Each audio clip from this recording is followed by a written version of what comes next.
A lot been going on in the build-up to this Test match. I know there's a game to look forward to, but can you just give us your take on all that's happened? We now know Kevin Peterson has apologised to the ECB, but they're still going to talk to him about what's happened. So his future's still uncertain. No, as far as I know, it's been friendly chat. I haven't known of anything that's, tough on anybody. But obviously that's for Kevin to sort out with people and with his own teammates and the ECB.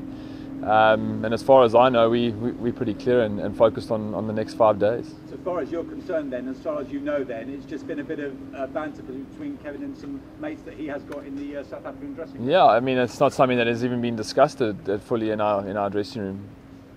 Can I just ask, how much of a distraction do you think this is going to be for England? I mean, obviously you're in a good position yourself, but this is a must-win Test match for them. This has just been a nightmare for them as they try and sort of rise to the cricket challenge. Yeah, it's an interesting one. Sometimes these things can bring you closer together, and you know that you have to play well, and you have to get it together. But with that comes a degree of extra pressure. So they will be playing. No matter what they say, there will be an extra bit of pressure on them to perform well and to prove things right.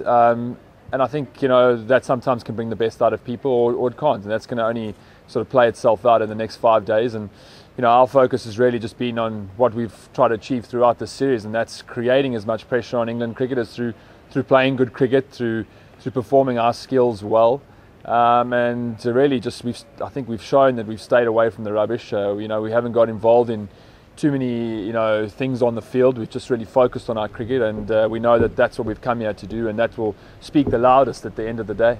And no Kevin Peterson though, I mean, as a cricketer, as a talent, surely you must be relieved that you won't be coming up against him. I mean, obviously he showed what he was capable of just in the last Test match. World-class player. I mean, he's proven that in all formats of the game, for England, IPL, wherever he's played. So, there's no doubt he will be a big loss. Obviously, there's a talent pool in England cricket, so whoever comes in, we'll respect with the same way we respect Kevin, and obviously try and bowl as aggressively and as well as we can at those people. But I think naturally to lose a guy that's played 90 tests, scored as many runs in the way that Kevin has, is a change of dynamic, definitely. Knowing what you do about what it's like in an international dressing room, do you think it will be easy for Kevin to get back into that dressing room and almost win the confidence back of England players?